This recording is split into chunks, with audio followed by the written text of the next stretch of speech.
नमस्ते, स्वागत छ यहाँलाई।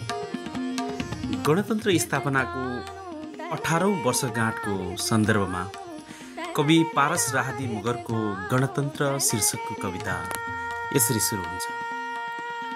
गणतन्त्रको शुभकामना मन्त्र फलाक्दै वर्षमा एक दिन कर्मकाण्ड गरेर हजुर गणतन्त्र स्वर्ग जाँदैन। शहीदको शालिगमा एक थान माला झुन्डाएर बेपत्ता योद्धाहरूका सम्झनाहरूमा एक ढिक्का आँसु खसाएर हजुर गणतन्त्र फुल्दैन। यो समय जहानिया तानाशाही प्रेत मसनघाटबाट चिच्याउन थालेको छ। झारफुक गरेर यो बिरामी गणतन्त्रलाई हजुर राजतन्त्रको प्रेत भाग्दैन।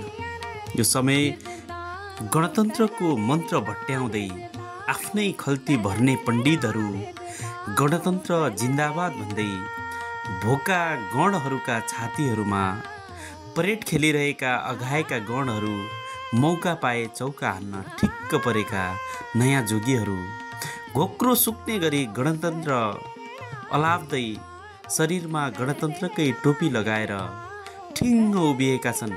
कोही 8 आनाको गरामा, कोही गिरीबन्धुको फाटमा, कोही ओम्नीको दैलोमा, कोही सहकारीको काउन्टरमा, कोही खोला नालाका नदीको तटमा, कोही वाइड बडी सेक्युरिटी प्रिन्टको गोदाममा, कोही सुनको गोदाममा, कोही इट्टा भट्टाको छेउमा, कोही क्यान्टनमेन्टको क्याम्पमा, कोही शरणार्थी शिविरमा, कोही अध्यागमनमा, कोही कहाँ।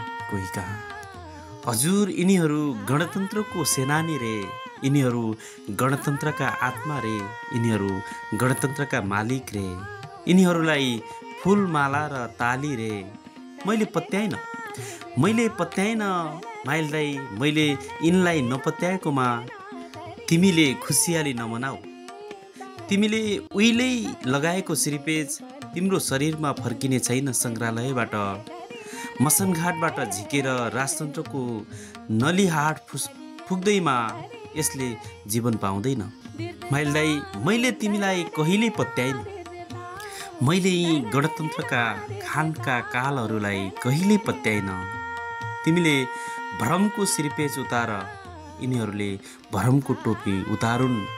मेरो मुखमा एक गाँस सजिलै जाँदैन, मेरो आङमा एक सरो टालो छैन र पनि गणतन्त्रको असली पहरेदार मै हुँ। गणतन्त्रको वास्तविक चेहरा मलाई थाहा छ। म भोकै तयार, म नाङ्गो आङ नै तयार, म खाली खुट्टा नै तयार, छातीमा गोली, ढाडमा लाठी र बुट खाएरै तयार, जेलमा थुनिएरै तयार, नेलमा जेलिएरै तयार, बलिदानकै लागि तयार। म सधैँ तयार, म मेरो वर्गको लागि तयार, संसारका श्रमजीवी र उत्पीडितहरूको लागि। मैले मसनघाटका प्रेतहरूमाथि अगुल्टो हान्नेछु। मैले यी संसदीय गणतन्त्रका पहरेदारहरू विरुद्ध लाल झन्डा उठाउनेछु, उठाइरहनेछु। कर्मकाण्ड होइन, बलिदानको निष्ठा र शौर्यका साथ समाजवादी गणतन्त्रको लागि। धन्यवाद।